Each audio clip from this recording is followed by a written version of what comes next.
বিয়ের পরের স্টেপটা কি হবে? পরের দিন থেকে কি নিয়ম কানুন হবে এটা বলো আমরা। আমি জানি বল বল না। ওরাই ওখানে থাকবে আচ্ছা বল, আর নিয়মটা বল না। ওই আংটি খেলা, হুম জলের মধ্যে আংটি হুম আংটি খেলবে।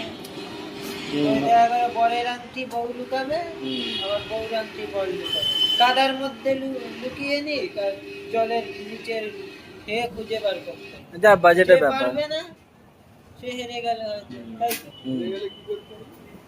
কি করবে?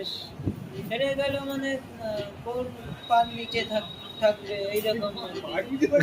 যাই হোক, আর শোলা যখন খেলবে দেখা গেল বিয়ের আগে শোলার মুকুট মানে হালকা মনে হয়, আর বিয়ের পরে যখন চাপ পড়ে মাথায়, ওই বাজার করা, ওই কাজকর্ম না করলে কাপড় ধোয়া। দেখা গেল জল টেনে দেওয়া। হ্যাঁ, মানে সব মানে লোককেই করতে হয়, যে বিয়ে ছেলেই করবে। প্রথম প্রথম মুড়ির মোয়া মচমচ করে, আচ্ছা।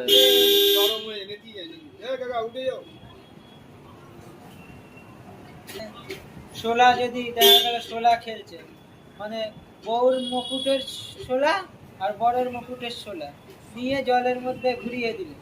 এবার ওই শোলা ফলো করলো কার শোলা কোথায়, কার আগে যাচ্ছে কার পিছে। যদি তোমার শোলা তোমার বউর পিছনে যায়, তাহলে ভাববে যে তুমি তুমি বউর পিছন পিছন ঘুরে ঘুরে মানে বেড়াবো। ঘুরে বেড়াবে, হ্যাঁ, বউর কথায় উঠবা আর বউ কথায় মানে বসবা। সেই রকম। আচ্ছা। আর যদি তোমার পিছনে বউ যায়, তাহলে ভাববে যে মানে বউ হচ্ছে বরের কথা মতন চলে। হুম। এইরকম আর কি লোকের মানে ধারণা। হ্যাঁ। পরে কি হবে না হবে সেটা তার না এটা কি গ্যারান্টি, মানে কোনো গ্যারান্টি এটা নেই। কি কেউ বলতে পারে? ওটা এখন স্বামী যদি রকচটা হয়, হুম। কিরকম হবে না হবে সেটা তো এখন তার উপর নির্ভর। কি তো আছে। যেমন বিয়ের আগে শ্বশুর বাড়ি মেয়ে লাত্তি ঝাঁটা খেয়েও মানুষ হচ্ছে, পরে যখন বরের ঘরে আসছে, বর যদি ভালো হয় তো বেঁচে গেল। আর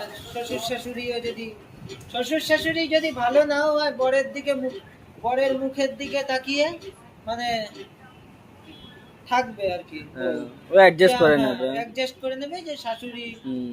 যা বলছে বলুক, বর তো আর আমার খারাপ না, সে আলাদা হয়ে যাক, কি একসাথে মানিয়ে গুছিয়ে থাকুক।